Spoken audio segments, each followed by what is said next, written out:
log, only with less writing. It's Tuesday night at 7 p.m. Pacific, 10 p.m. Eastern. It must be Mission Log Live. I'm John Champion. And I'm Ken Ray. Yes, it is Mission Log Live, the show where you, our Star Trek pals, join us, your Star Trek pals, to talk about a crazy thing we call Trek. Tonight, we're pleased to welcome back a friend of this show, Dayton Ward. You know him as the author of many, many Star Trek books. And yes, you know him for all the funny memes on Facebook. But did you know that Dayton has a new gig with CBS? Kind of a dream gig, actually. And he'll be here to talk about that, plus give away all the secrets of what's coming up in the world of Star Trek over the next 5 years. Oh, I'm pulling. You can join us, by the way. Ask Dayton your own questions. A number of ways to do that. You can click on the Zoom meeting link, or you can use the one tap from your smartphone, or you can call us. 669-900-6833 is the phone number to call. 669-900-6833. Then you punch in the meeting code. Those are the numbers that are on the screen right now. Then you get to talk to Earl, and then you get / have to talk to us. Hey, just wanted to say that I checked in on the stream. Everything looks good. I know we had kind of a rocky show last week, but everything looks good. And of course, I want to say hi to the people who are joining us live. There's Kristen, there's George. Evan says, I haven't been able to watch a live episode in what feels like months. I finally get to participate. Hi, all. Hi back to you, Evan. We got Chuck. We were just talking about Chuck today as we were recording the regular mission log, Ken. So there's Chuck, as if by divine providence. He's there. Oh, wait, that Chuck? That Chuck, yeah. Oh, I didn't realize. I'll have to go back and re-record the show. How many Chucks do you have in your life? We got Jonathan, we got Dave, we got Paul, we got Alan. He says, don't start without me. We didn't. We just started, Alan, just as I said hello. There's George. There's CJ. CJ says, we listened to Shabam in the car today, and my kids loved it. Awesome, CJ. We will pass that along for sure. There's John Cooley. There's Kim. There's Dave. It's just everybody. It's so many people, and they're all there saying hello to us. And actually, Justin saying excited to also be here for the first time. So we have some first-time Mission Log Live viewers / listeners tonight. So hi. Good to see you all. Welcome to the show. There's Scott Palm. We're going to, of course, say hi to Scott a little bit later in the show. But welcome, and what a treat for you, because we'll be talking to Dayton Ward in just a moment. And as Ken said, Dayton's going to give away all the secrets. All the secrets, yes. He's got them all right here, one every 5 minutes. So be sure and stay locked in. Yeah. We do want to thank you all for checking us out here live on Facebook, or if you're catching the video later at youtube.com/Roddenberryprod. That is also cool. What's especially cool to me as an audio guy is if you're listening to the audio thing. Because if you're watching on video, you know I look kind of knackered. If you're listening, though, I look fantastic. However it is you're finding our show, we're really glad you did. The one thing that we would ask, wherever you have found the show, please click like, please click share, because the more people like things, the more they're likely to tune in. And the more people share to say, hey, you should tune in. Well, again, the more people tune in. And then we're off to the races. And of course, we got stuff coming up. Now, we're going to tell you more about the Roddenberry Podcast Network a little bit later. We already gave a shout out to Shabam, but here's something cool that you can do with us in VR. Now, you've heard us talk about Sansar before, SANSAR.com. That's where you can go and sign up for a free account. Now, if you've got VR goggles, great. You get to experience those worlds in 3D. If you don't, that's fine. You can be on your Windows desktop running at least Windows 7 or later. And that is a whole atlas of virtual worlds for you to explore. Now, Roddenberry has several spaces there. There's the Roddenberry Nexus, there's the museum, there's the theater, there's the bridge of the Enterprise. And in the theater, we're doing a screening this Thursday night, that's August 22nd, of White Room. Now, what is White Room? You might be asking yourself. Well, White Room, man, I'm not going to get through this at all tonight. It's quite all right. It's quite. I actually know this one. So if you want to take a minute, untie your tongue. You know Right Room? Or I know, yes. A White Room is actually a 360. It's not really 360 because you look up, you look down, but it goes all the way around you. So kind of 360. Yeah. Well, 180 would only be from. Oh, anyway, that's right. Yeah, from there to there. So you stand in the middle of this room was the idea behind White Room. and somebody's talking, but the person you're looking at is not saying anything. That's because if you turn around, well, there's the person who's talking. You're in this completely immersive thing.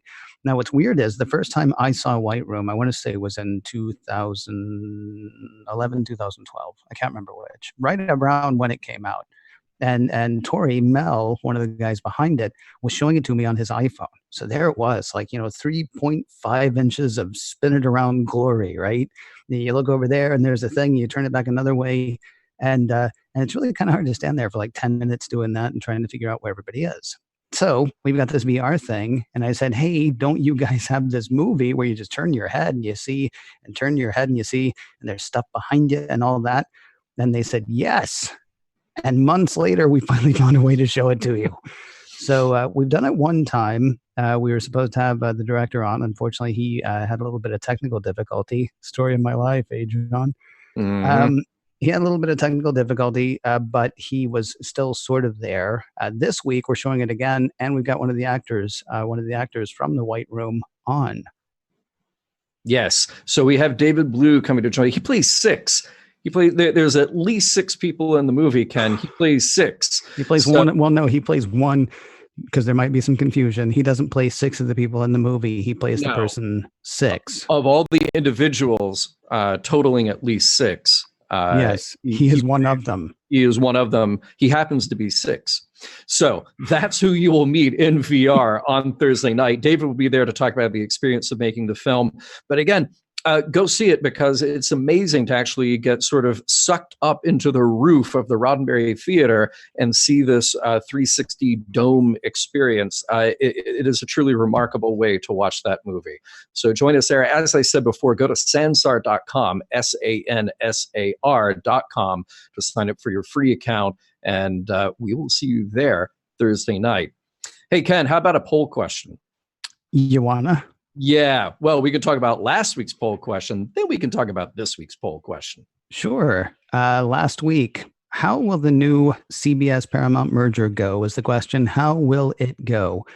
Your 2 choices were great and not great. 73% of the people said, it's great. 27% said, not so great.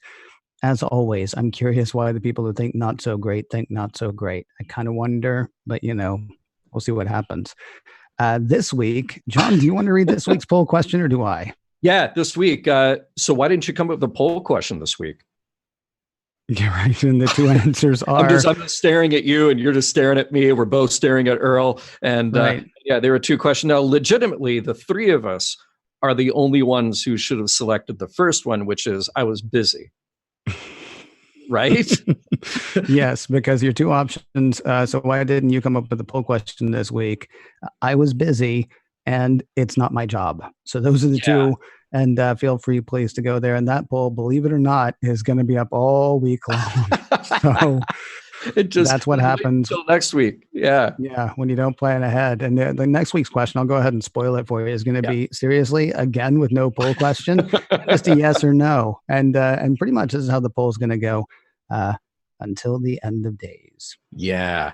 So we might as well jump right to it. We're very pleased to have a guest with us tonight who has been on the show before, and he is coming, as always, from an undisclosed location. It's so top secret, we can't even show you what it looks like where he is. We can't even just show you the bare room where he is because he's under protection for some reason. Actually, we can get into that in a minute. I think it has to do with the new job. But we're going to welcome back Star Trek novelist Dayton Ward, who is not only going to talk about the latest and what he has been writing in the Trek world, but the latest that he's been doing in the Trek world, because he's a big fancy pants corporate guy now. So welcome to the show, Dayton Ward. I know we can't see you, but hopefully we can hear you. You can't see me, and I have to keep my voice low because I'm currently sitting in Alex Kurtzman's wine cellar. Oh, yeah. Nice. Nicely done. So rumor confirmed, he does have a wine cellar. Okay. Yeah. This is working out great for us so far. Please continue, Mr. Champion. I can't wait for the YouTube video about that. Now, Dayton, I want to go to, of course, where people know you, and not just the internet memes, but I want to go to where people know you as a writer of Star Trek books, the most recent being Available Light, a TNG era novel. That I'm correct, right? That is the most recent that has come out. That is correct. Okay. TNG set us up. I know that and Ken's just going to wince as soon as I say this. Section 31. I'm okay with it though, because cleaning up Section 31 is what I heard. But yeah, go ahead and give people a little bit more of an idea of what it is right now, Dayton. You're right, Ken. That's basically what the fallout of Section 31 and its nefarious activities being exposed. What happened is this book picks up the action from another novel that was written by my friend and fellow writer David Mack. It was called Control, and the thrust of that book was an expose. Basically, a reporter, an investigative journalist, unearthed and laid out into the light all the crazy stuff that Section 31's been doing for 2 centuries. Oh, see, so there you go, Ken. That should make you very happy. Yeah, it sounds like it does. And part of that is Picard was caught up in a scandal that happened many years earlier. In fact, it happened in another set of novels that Mr. Mack wrote, where he was involved in the illegal removal of the Federation president. The circumstances were warranted, but still, it's a coup. Okay. All right. And then, so what happens is my book, I got the job of picking up a little bit of that mess. And so I basically set the stage and then passed the baton off to Mr. Mack, who will clean up his mess ultimately later on this year with a book that's coming out called Collateral Damage. Now, I want to ask you something here, because the Star Trek novels very clearly are considered something different from Star Trek on film. And believe I will say the C word at some point during this show. I will, cool. just because, just because, look, it amuses the hell out of me, as I know it amuses the hell out of you.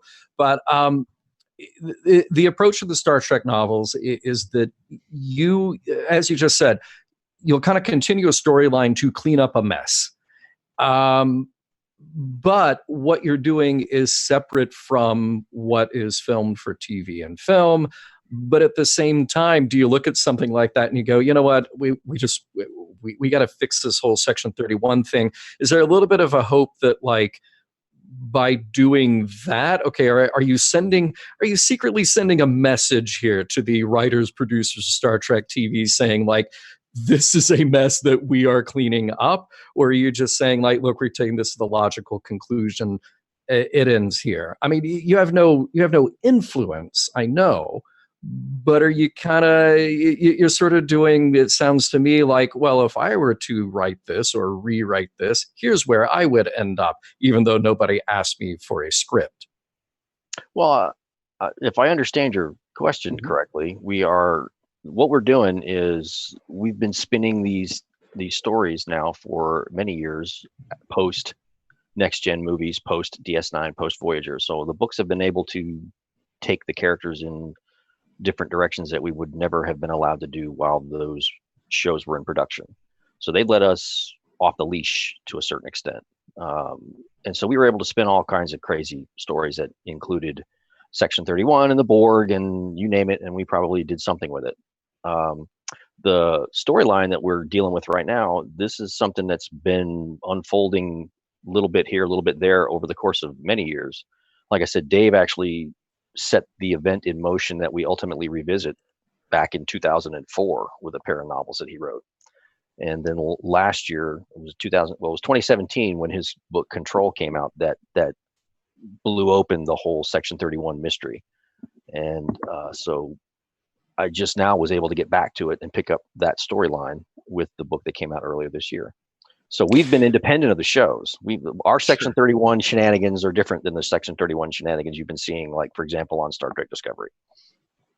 Let me ask a question, and this is a question. Well, first I want to ask the question to Dayton Ward, the author, and then I want to ask the question to Dayton Ward, guy who may have a virtual office someplace at CBS.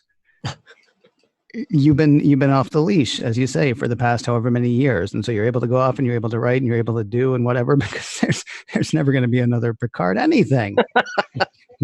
Except now there's another Picard thing. As an author, do you know that something is coming from television and want to try to, I don't want to say steer back towards that, but I will steer back towards that? Or are you like, okay, well, TV is TV and books are books and nary the twain shall meet? Well, it's a very complicated question. to answer. Okay. Well, this is for the author. This is not for the CBS dude. Oh, as an author, as an author, especially as an author of tie-in books that feed into television shows and movies and things like that, we all know that at some point the dog is going to wag and we are the tail. Okay. Mhm. So they are the ones who set the tone. They are the ones who set the course of direction. And you may be familiar with what happened, when Disney acquired Star Wars, and they just welcomed all those novels and comics into their pantheon willingly with all the characters. I'm sorry, I forgot. Wrong memo. No, they reclassified everything as legends in quotes. And so Right. all those novels and all those comics and everything that had been spun out for over the course of decades were rendered as, apocryphal. Right. Some segments of Star Wars fandom did not take well to that news. But as a tie-in writer, it's the course of business. I mean, I've had stuff overwritten multiple times over the course of years, because when I started writing this, Enterprise was not even a thing. And we've already been through that, and we've been through a couple of movies, and we've been through Discovery, which has started filling in the blanks of the pre-original series mythology. So we've all done this dance before. Picard coming along is just another flavor of that. And now, same question to the CBS guy, Dayton Ward. It's the same answer, really. I mean, Mal, one of the things that I'm getting to do with this is work with licensing partners like Simon & Schuster and IDW and a couple of other folks who have narrative-driven tie-ins, and we're discussing how to integrate to the new paradigm, which is Picard. Picard has come along, and it's 20 years after Nemesis, and there are things that are going on between Nemesis and Picard that we have to account for. So not everything has been revealed to the public yet, so you're not going to get it out of me tonight. But no, I mean, it's definitely a question that's been raised. It was a question we were talking about a year ago, even before the announcement at Vegas last year that the show was even coming. It's been on my mind, and it's not an easy thing to do. And it's as a fan of this stuff and a writer of this stuff, we want to do it right, and we want to do it well for the people who have been supporting us all these years, namely the readers. So it's definitely a challenge.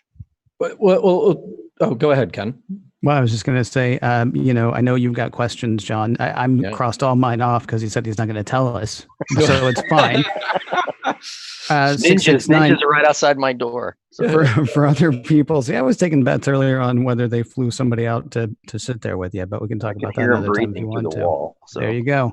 Other people may have questions too, is my point, John. So 669-900-6833 is the phone number to call, 669-900-6833, or you can use the one tap from your smartphone. Or if you're sitting there watching us on Facebook, there's all the information you need to get on, and at the very least, talk to Earl, for crying out loud. Because we'd love to have your questions, and maybe you can trip Dayton into saying something he's not supposed to say. Sorry to interrupt you, John. Please go ahead. No. I just wanted to go back to something that Dayton said about doing it right. And I think that's such a subjective thing. And I feel like as a writer, you've got sort of a very firm presence in the professional world of Star Trek, but also a foot in the fan world of Star Trek. You're very active online, engaging with people who watch Star Trek, who read the books.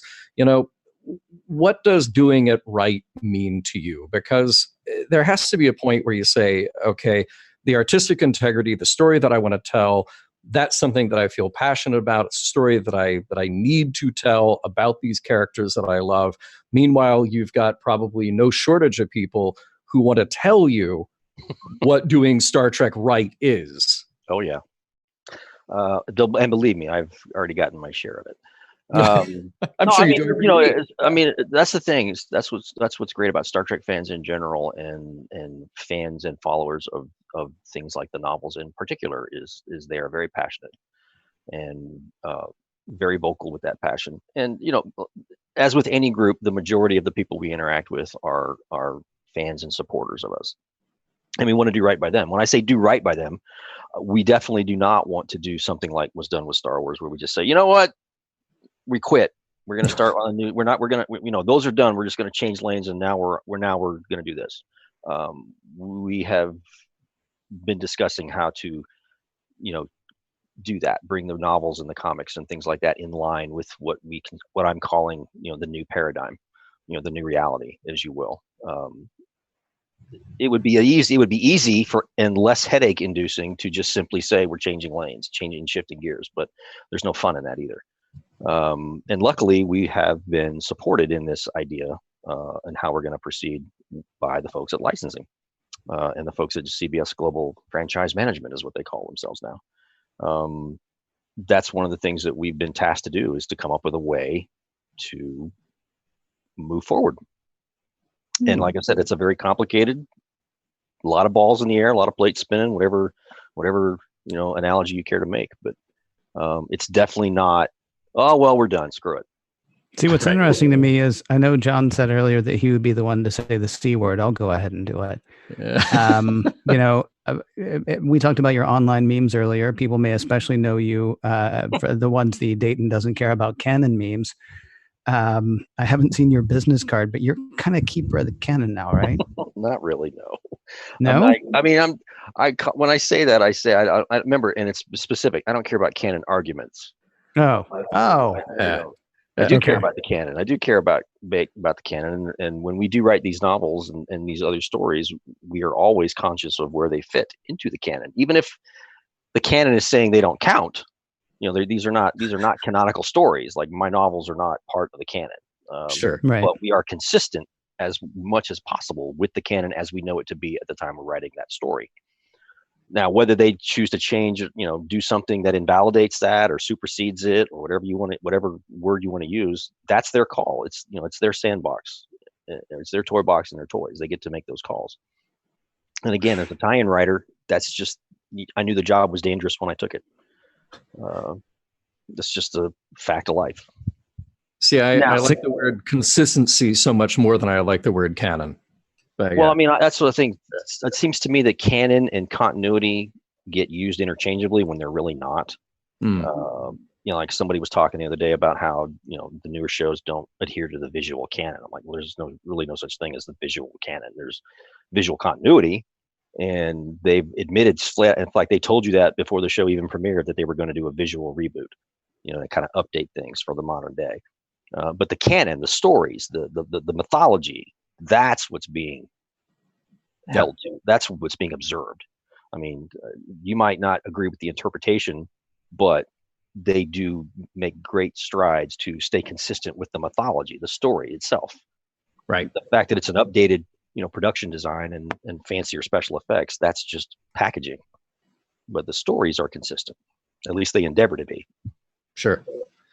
Hey, it's so interesting because nobody ever argues that, like, man, Superman's not nearly as doughy as he used to be. He's not Superman anymore. He doesn't have black shoe polish in his hair to hide his gray. Yeah. What is this, like 5 colors, 6 colors? No, this isn't. This is ridiculous. How does Super Pup fit into canon? Because I was watching a trailer for Super Pup. You know about that? I know Crypto, the Wonder Dog. That was Superboy's dog. No, there was a spinoff of the George Reeves show that died mercifully at the pilot stage. It's Super Pup. Yeah. It's terrifying. Wow. It'll haunt your nightmares just if you watch the opening. Yeah, that's the kind of thing. That's the kind of thing I put on the TV after a dinner party when I want people to leave and not even bother to say goodbye. I so want to see the open of that show, though. Is he rocketed as a puppy from Krypton? I think basically they just replaced the word man with pup in all the dialogue, and they reused a lot of the establishing shots, and I think they were even going to use the same sets as the George Reeves show, I think, if I'm right. Yeah, you're right. It's literally like a dude in the Superman costume, but with a dog head, like you'd find in a theme park. Right. I'm sorry. Like a high school mascot, This is not what this show is about. But seriously, DC is trying so hard. Well, no, DC is trying so hard to catch the Marvel Cinematic Universe. Dude, this is it right here. Remember how stupid you thought Guardians of the Galaxy sounded when you heard about it? It ended up being amazing. Super Pup 2022. We'll get Zack Snyder and Joss Whedon. We'll get them both. Wow. Can't wait I to think see it's the going to Snyder be Snuck for that. The Zack Snyder Snuck for that. fantastic. 669-900-6833 is the phone number to call. 669-900-6833, or you can use the one tap from your smartphone or join us through Facebook. That is what Kim has done. Kim, I believe, has a question. Good evening, Kim. Well, hey guys, it's great to be back. Yeah, Hey, good to how are see you? Welcome. I'm good. And the last time, I think when Dayton was on, I think John, you asked me if I had listened or had read any of Dayton's books, and I had no answer for you, but I actually had. There's about several, and since then I've actually gone through the Vanguard series, which is actually incredible, by the way, and it should be canon. I'm just saying.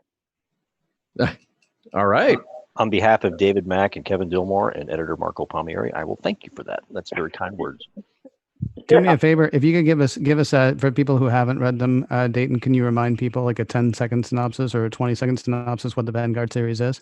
It's a spin-off of the original series, so it's set in the 23rd century, and it's concurrent with the 5-year mission, with a different crew and a different cast of characters on a space station in contested space, and a big Wow. mystery.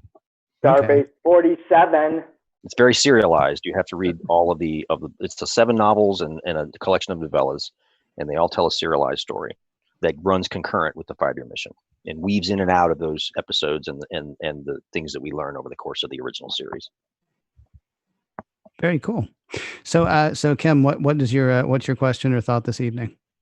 Well, I have to just a comment that for Dayton that the next gen series that you've done recently has been awesome, and I haven't picked up on David Mack's piece where Picard, without any spoilers, with the stuff with Section 31 and the whole president, taking out thing of the Federation. But those were very excellent. So I just wanted to tell you that excellent job. Well, thanks very much. I appreciate that. Anything else on your mind tonight, Kim? No, great job, guys. Glad to be on. Thank Thank again. you. Thank you very much for calling in. It's always a pleasure, and give us a call back. Absolutely. 669-900-6833 is the phone number to call. 669-900-6833, or you can use the one tap from your smartphone, or join us through Facebook, facebook.com/missionlogpod. Of course, if you're hearing me say this right now, then you know that. And if you're not hearing me say this right now, we have just opened up a paradox in time. Dayton Ward is our guest. We will get back to Dayton in just a moment. But first, John, I believe got a little bit of business that we like to do about this time every week.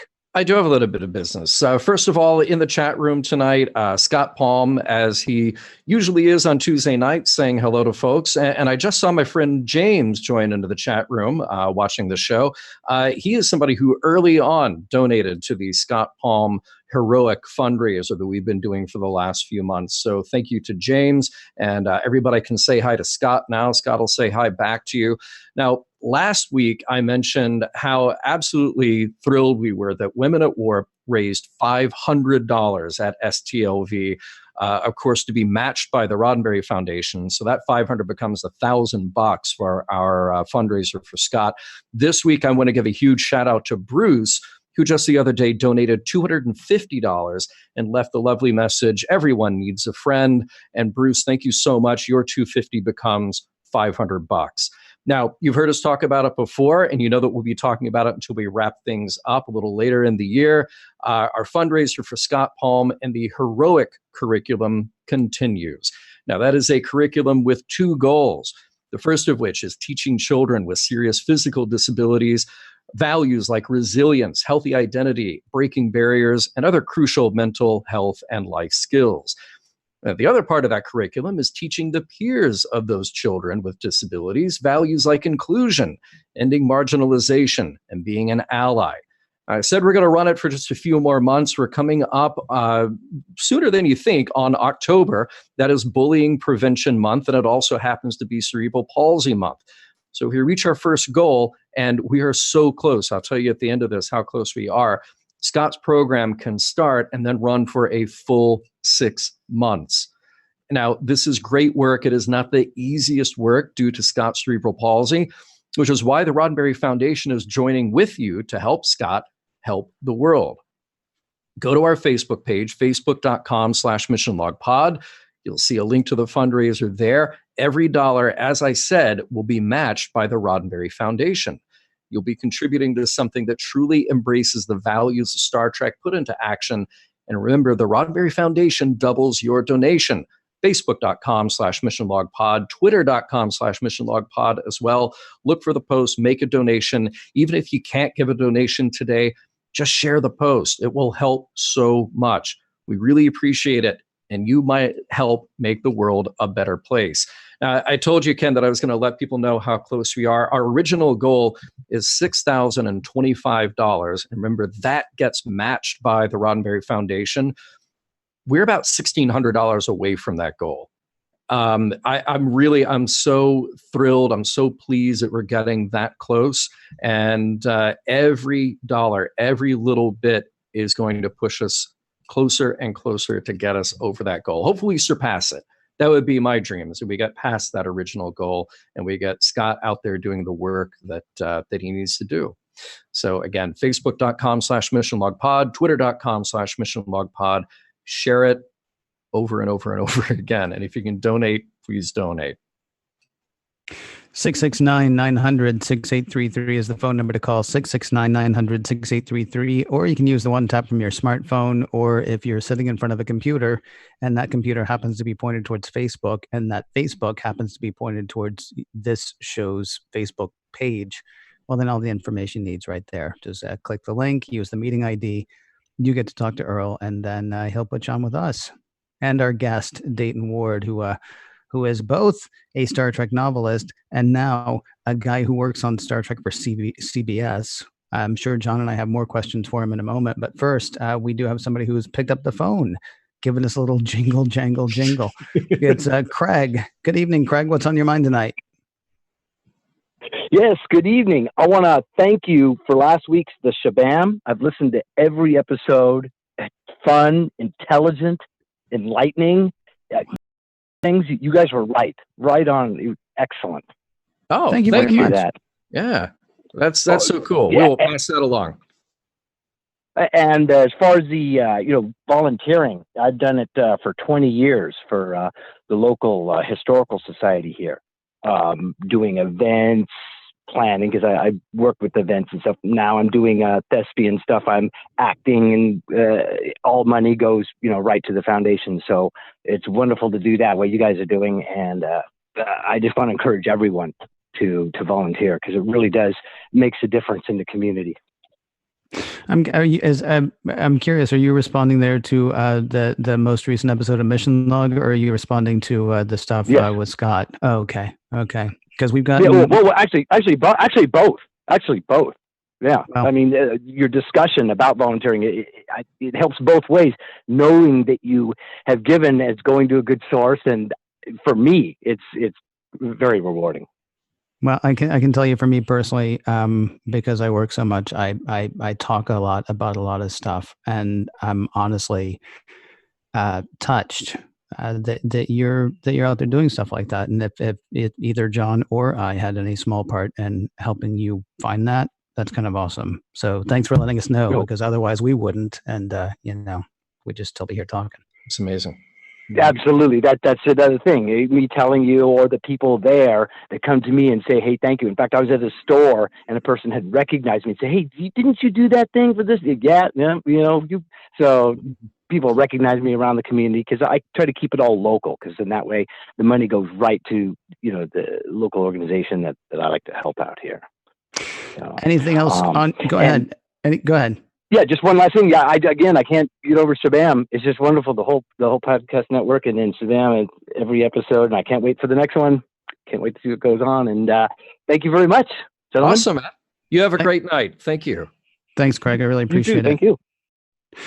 669-900-6833 is the phone number to call, 669-900-6833, or you can use the one tap from your smartphone, or click all the stuff that's on the Facebook page, and just click everything. You'll be on with us. Just click it all. Click it all. Yeah. Probably you're not going to buy anything. Probably you're not going to accidentally support some cause about which you really don't care. No, but you might end up with one of Dayton's memes. You don't know. You could Yeah. you could end up with all of Dayton's names. Yeah. John, do you want to welcome our next caller onto the line? Oh, I'd love to. Cooley. John Cooley, you there?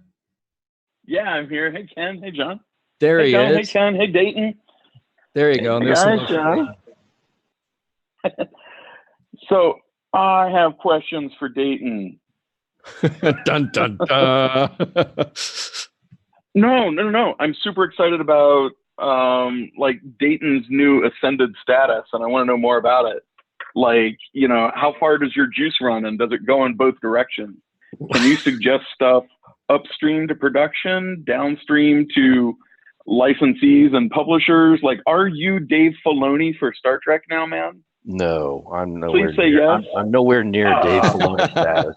In fact, that's a good way I to bought just you a- clarify this for all time, because that way people don't get the wrong Damn. idea that I'm somehow, usurping somebody's authority somewhere up the chain. I am a consultant in every sense of the term, in terms of how it is not an employee. I am a contracted consultant, and I work from. You probably heard the name John Van Zitters. He works for CBS Global Franchise Management, and he has tapped me to help him with various tasks. And most of what I do is working with him to coordinate with licensing partners like Simon & Schuster and IDW Publishing, and a couple of the folks that do games and other narrative storytelling devices or platforms. And what I do is I help them with any of their projects that are tying into the new shows. So right now it's Discovery and Picard. And so in that capacity, I read all the scripts for the new shows, and I work with the licensing partners to do, for example, Simon & Schuster has a prequel novel in the works that's going to tie into Picard, and IDW has a prequel comic that they're doing that will tie into the show. So I'm helping coordinate to make sure that they don't step on each other. They complement each other, and they don't run afoul of anything the show is doing. And also, by reading the scripts for the shows, I can identify potential opportunities for these licensing partners. Say, hey, this is a plot line that Lord, but it's a great idea for a novel or a comic or a game scenario or something to that effect. Now, as far as suggesting or an in-universe manual, or whatever, but or an audio drama or anything that anything, stuff for the website, whatever I come up with. Righteous. So you have no need for the secondhand cowboy hat that I bought you this weekend. Okay, No, that's okay. I get it. So Damn. I do not consult to the shows themselves. I don't offer any insight about their scripts. I don't tell them anything that I found wrong in their scripts. That's not my job. No, but to clarify, this does make me curious. By working with scripts and production and Simon & Schuster and other publishers and IDW, does that mean that ironically you now have to keep track of canon throughout the whole universe? Yes. I am basically. I love it. I am basically the box, the black box in Spock's brain, the controller. I'm the controller. That's kind of what that's my new. That's in fact that's going to be on my driver's license photo from now on. That's awesome. I can't think of a better man for the job. That's rad. There's a lot of Star Trek going across my desk these days. It's almost drug inducing. Let me ask you a question. Does that kill it for you? And I mean, not really, but I mean, in an email exchange that we had earlier this week, you're like, yeah, I'm suitably spoiled for everything now. I mean, is there a part of you that's like, oh, there's a little bit of me, there's a little bit that I look at it as I'm spoiled on it. But on the other hand, I know all the stuff, that kind of thing. So there's a little bit of that too. Now, seeing it on the page versus seeing the finished product on the screen are two different things. So sure. I try to look at it that way. It's like, okay, I get it. I mean, there'll be no surprises. I'll know what's going to happen, but that doesn't diminish seeing it on the screen as a finished episode or a film. There's a certain aspect of being able to share in the delight of revealing it to other people, though. I mean, like the Picard announcement, I knew a beat. I mean, literally just a beat, not significantly a long time ahead. But I knew about a beat before the announcement happened that the announcement was coming. And I wasn't watching Sir Patrick up on the stage. I was able to turn around and watch 6,000 people lose their mind. Right. Yeah, that in the part's audience. fun. and that was satisfying. So you get that experience. I get think. that. I got to watch the Comic-Con trailer drop, and I knew what was going to happen, and I knew how people were going to go come unglued, and how they were able to keep the secret of who was being cast. Was I was keeping my fingers crossed for weeks that this would hold until they dropped the trailer, and then that was just a glorious day, to watch that unfold, because people were just genuinely, in a fun way, losing their minds over it. They were having a ball with that. Yeah. So I would think it's kind of like going from. Well, I would think it's kind of like going from being a kid on Christmas morning to being Santa Claus, and one of Santa's helpers. Well, yeah, one of Santa's helpers. No, but it's that idea that you get to see their faces as the present is unwrapped. It has both good and, I mean, it's funny stories. Like for the first year of Discovery, I was completely spoiled the entire season. I knew exactly what was going to happen every week. And every week we watched the show. And I had told my wife, she knew that I was doing this, but I asked her, do you want to know? No, I don't want to know. I want to watch the show and see it as it happens. I said, okay. And then after every episode stream, she would look at me as the credits rolled and she goes, you knew that was going to happen, right? Yes, I did. Why didn't you tell me? Because you asked me not to. So excellent. That's rad. Hey, well, I mean, John, I don't want to ruin anybody's fun. I don't want to ruin your fun. I want you to have fun with it on your own terms. Oh, yeah. Do you need an underling? Thanks so much for calling in, man. Thanks.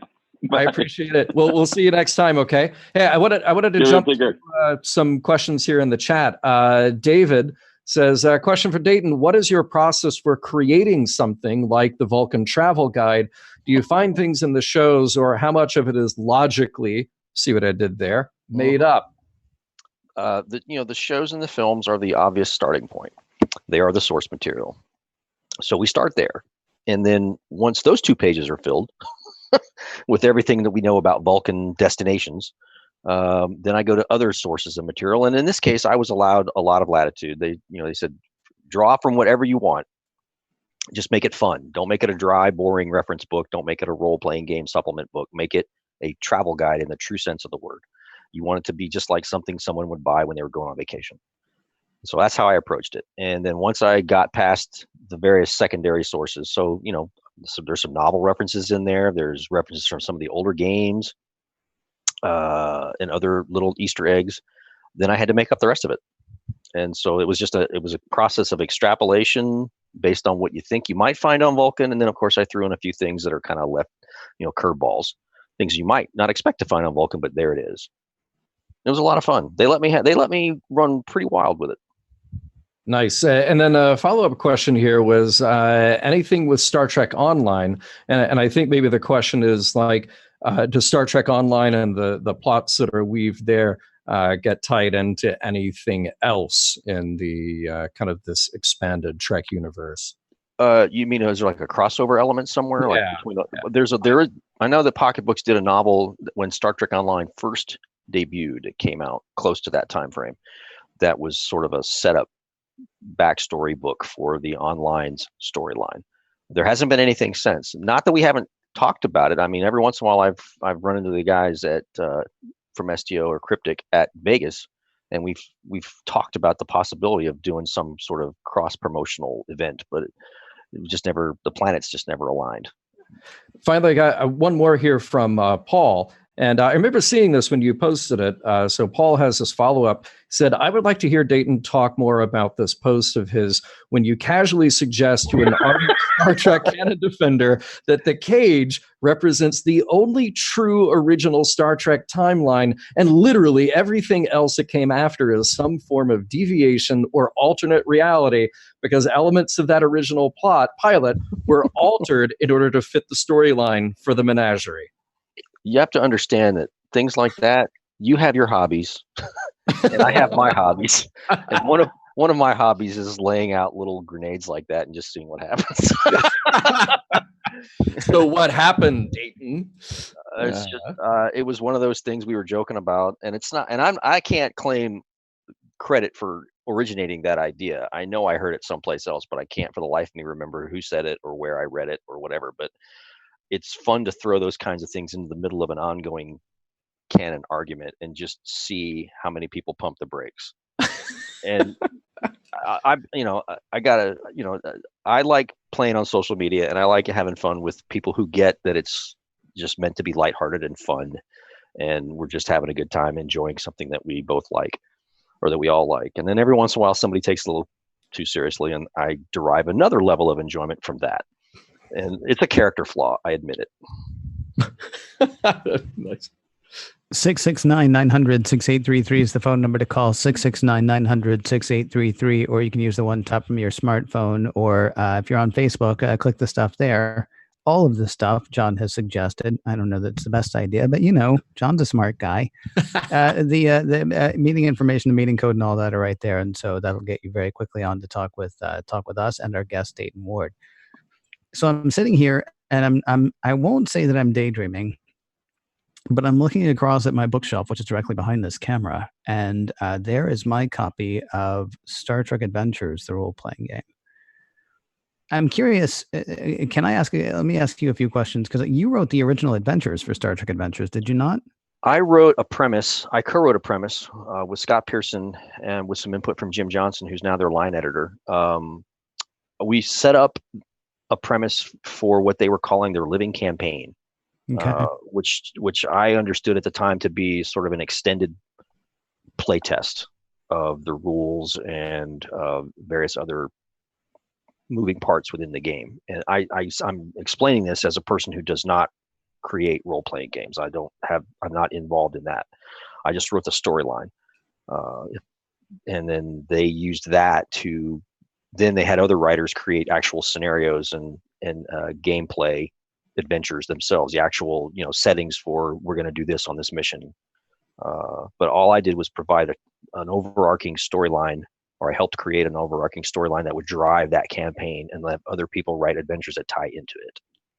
But then did I mishear that you've actually written a couple of adventures since, or is that a mistake on my part? I have not written any of the actual adventure scenarios, no. Okay. I am going back to work with them on a couple of their source book their source book rule books, whatever you call them, supplemental source books. There's a couple that they have in the works that they've asked me to pitch in on. So I'll be doing some work with that. In fact, I should be working on some of that stuff now, but I'm on the phone. Well, if you have questions, I'm more than happy to help. And you can write this hour off. You can actually bill for this hour. It's like, I already did. We totally talked about that. In fact, we just did talk about that. So you're welcome, Dayton. You're welcome. Hey, by the way, Bill points out in the chat here, TOS was required to be 25% different from the king. I'm 25% different than I was when I started this podcast. See, we all grew a little bit. We all changed a little bit. We all stayed within CBS's legal requirements. God. 669-900-6833 is the phone number to call. 669-900-6833, or use the one tap on your smartphone, or if you're on Facebook, do all the stuff right there on Facebook. I want to remind you really quickly about a bunch of other podcasts that we would love it if you listen to. Craig actually mentioned one of them earlier, but there are even more than Craig mentioned as well. What's on the Roddenberry Podcast Network, you ask? Well, of course, there's Mission Log, from whence this show springs. Priority One, that is a podcast actually that goes live every Tuesday about 2 hours before we go live, 5 p.m. Pacific, 8 p.m. Eastern. They do their big, long recording, which they then take and turn into a tight, about 45 minutes, maybe, that comes out every Friday. Kind of a magazine-style show about Star Trek stuff, so you will want to check that out. Women at Warp, of course, is a look at Star Trek through a feminist lens, or is it a look at feminism through a Star Trek lens? Listen in, find out for yourself. The Trek Files, of course, Dr. Trek, Larry Nemeczek, diving deep into the Roddenberry archives, pulling out a letter every now and then and going, well, this looks like something interesting. Maybe we can get 15 minutes out of that. Because that's about what it is. It's about 15 minutes, but it seriously is a historical dive into the stuff that Roddenberry, sometimes things that he was pitching, sometimes stuff that he was going through with studios and things like that, and putting it in a historical context as well. You have to remember, this was also happening. That's the kind of thing you're looking for the Trek Files. Daily Star Trek News, it's right there in the title. It is Daily Star Trek News. Great way to start your day. Hosted by Allison Pitt, formerly of Priority One. And finally, as Craig mentioned earlier, Shabam. Do you want to be entertained? Do you want to learn something along the way? Oh, sure, you could watch Star Trek, but you could watch Star Trek and listen to Shabam. So there's everything. And as more stuff comes, there's one place that will land, podcast.roddenberry.com. That is the website that'll keep you up to date on the latest of all of those shows and anything new that comes down the pike. Podcast.roddenberry.com. And it'd be great if you check that out. Hey, as we kind of come toward the last little bit of the show here, and we've been talking to Dayton about his writing work. We've been talking about his new gig, consulting with CBS, and that led me to think, Dayton, this is huge for you. You were describing this in an email, talking about how you're in this global franchise management consulting with them, and that means tying in new Trek as that comes out. Also, you have a foot in sort of legacy Star Trek as new ideas get developed there, novels and everything else. And then you said other Trek gigs crop up. Like you even wrote the museum text for the Picard display that was up at Comic-Con and at STLV. I don't know. I read that very text and I didn't realize that those were your words that you'd written to go along with all that stuff. And I guess what I need to ask is, as somebody who's a Star Trek fan and has committed so much of your life to Star Trek, why would you work for the corporation that's trying to kill Star Trek? Oh man. Actually, they pay pretty well. They do. They're still paying you, even though they're killing Star Trek. I've been asked that question, but not nicely, not nearly as nicely as you just did. You kind of hit on it already. I'm a lifelong fan. I've been a fan as long as I can remember. I grew up with this stuff, and I am very protective of the brand. I mean, it's important. I mean, it sounds corny, but I consider myself something of an ambassador for the brand. So I want to do right by it, and I'm very protective of stuff like the novels and the comics and these expanded universe products because I grew up enjoying them, and now I get to call a lot of those people who wrote that stuff when I was a kid or a younger adult. They're friends now. They're friends and colleagues and coworkers now. So I want to do right by them too. And I don't know. It's a dream gig. It really is. I have no aspirations of writing in Hollywood. I have no desire or goal of writing in Hollywood, but I'm pretty comfortable working with this material. So that's my job, to do it right. Do right by the people who buy it and support it. I think go ahead. Well, I was going to ask specifically about the Picard exhibit. What went into putting that together? Because I was talking to somebody recently. As I was getting ready to talk to you over the past day or so, and somebody who said that they saw the Picard exhibit in person and they've seen it online, and they really feel like it presented maybe even better online than it did in person. I'm curious, as you're putting all that stuff together, are you thinking to yourself, okay, well, this isn't just for the people in the room, or are you thinking, well, this is just for the people in the room and I hope it carries, elsewhere? I mean, there are so many different things that you're into. I'm curious about each different process, but what was the process behind that one?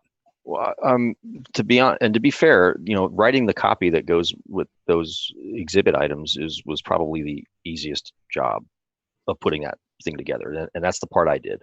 There were other people involved, like John Van Sitters headed that effort, and he's the one who oversaw the selection of the items to be included in the exhibit and getting them transported and figuring out how it was going to go together in that gallery in San Diego, and then transporting it all to Las Vegas and figuring out an alternative means of presenting it, within the limitations of the rooms that they had to work with. So by and large, my contribution was pretty small.